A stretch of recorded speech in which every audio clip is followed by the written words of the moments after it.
크기가 같은 정육면체 모양의 블록이 12개, 무한정 있는 것이 아닙니다. 12개. 모두 사용하여 쌓은 입체 도형을 만들려고 한다. 이 도형을 위에서 이렇게 내려다본 모양이 있고요. 그 다음에 측면에서 오른쪽, 그러니까 정면을 기준으로 오른쪽 옆에서 본 모양이 그림과 같이 그림 2와 같이 되도록 만들 수 있는 방법의 수를 구하고 다음 블록은 서로 구별되지 않는다라고 되어 있습니다. 그림 보도록 할게요. 그러니까 위에서 이렇게 내다봤더니 이런 모양이 됐습니다. 이렇게. 그러면 여러분 위에서 이렇게 내다봤을 때 여기 1층에 아무것도 없이 2층에다 지금 슉 빠져버리죠. 그러니까 가장 기본은 뭐냐면 1층에 있는 모양이 되는 겁니다. 여기 위에다 블럭을 더 쌓아서 위에서 이렇게 받는 거죠. 그러면 1층에 하나, 둘, 셋, 넷, 다섯, 6개의 블럭이 쌓여져서 이 모양을 이루고 있는 거예요. 그럼 2층부터 어떤 모습을 쌓을 수 있을까 생각하면 되는데 블럭이 총 12개가 있다고 했는데 1층에 이미 6개가 사용된 상태잖아요. 기초를 다져놓은 거죠. 그럼 몇 개의 블럭이 남아있는 건가요? 6개의 블록이 남아 있습니다. 이 6개의 블록을 어떻게 쌓으면 될까? 그것이 바로 경우의 수를 구하는 문제인데요. 바로 무엇을 보느냐? 정면의 오른쪽 측면, 이 옆에서 본 겁니다. 이 옆에서 건물을 바라봤다 이렇게 생각해도 괜찮아요. 이렇게 바라봤더니 어떤 모양이냐면 그러니까 옆에서 보니까 하나는 2층이고 한쪽은 4층으로 보이는 거예요. 그러니까 이쪽에서 봤을 때 한쪽은 2층으로 보이고 그러니까 줄이 두 줄이 있는 거죠. 옆에 이렇게 옆면에서 봤을 때 요 보면 여기하고 그 다음 여기 2개의 부분이죠. 이렇게 두 개가 이렇게 보이는데 한쪽은 2층이고 한쪽은 4층이 되는 거예요. 그러면 어느 쪽이 2층이고 어느 쪽이 4층이냐라고 하면 이쪽이 지금 보면 정면을 봤을 때 2층 그 다음 4층이 보이는 거잖아요. 그러니까 여기가 바로 2층이 돼야 된다는 얘기예요. 그럼 2층으로 보일 수 있으려면 어떻게 되냐면 여기만 2층이에요. 여기는 1층이고 그래도 역시 2층으로 보이는 거고요. 둘 다 2층이어도 2층으로 보이니까 결국 이쪽과 이쪽 요 열이죠. 여기를 쌓는 방법이 2가지 방법이 있다는 거예요. 그래서 2가지를 나누어야 돼요.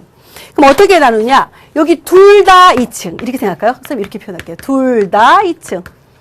둘 다 2층이면 블록이 4개 남은 상태예요. 둘 다 2층이에요. 블록이 4개 남았죠. 4개 남은 블록을 이쪽에다 쌓아주는데 4층으로 보여야 돼요. 그러면 여러분이 지금 1층이 이미 쌓여있는 상태니까 3층을 더 쌓으면 돼요. 그러니까 어떤 블록은 3개를 쌓아야 돼요. 최소한. 그럼 3개를 쌓고 나면 블록이 몇 개 남나요? 하나 남으니까 남은 군데에 그냥 하나를 딱 얹어줄 수밖에 없는 거죠. 그렇다면 여러분은 어디를 4층으로 할 것인가를 결정해야 되는 겁니다. 그러면 어디를 4층으로 할 것이냐 결정할 수 있는 방법 몇 가지 있어요? 4가지. 그리고 그럼 뭔가 4층으로 만들었어요. 그럼 나머지 1개의 블록은 아무 데나 딱 놓으면 되죠. 그럼 옆에서 보면 2층, 4층으로 보이는 거예요. 그러면 그 나머지 만약 여기다가 내가 4층으로 나눴다? 그러면 나머지 1개의 블록을 쌓을 수 있는 방법은 몇 가지 있습니까? 3가지가 있겠죠. 그래서 12가지의 방법이 생긴다라는 것을 알 수 있어요. 그럼 2번째 방법은 어떤 거냐? 1개만 2층, 1개만 2층이에요. 그럼 2층을 여기를 2층으로 할까? 여기를 2층으로 할까? 결정해둬야 되죠. 그게 몇 가지 방법? 2가지 방법이 있고요. 그럼 이제 일단 이쪽은 2층으로 해결을 했으니까 이 모양은 해결이 된 거예요. 요거는.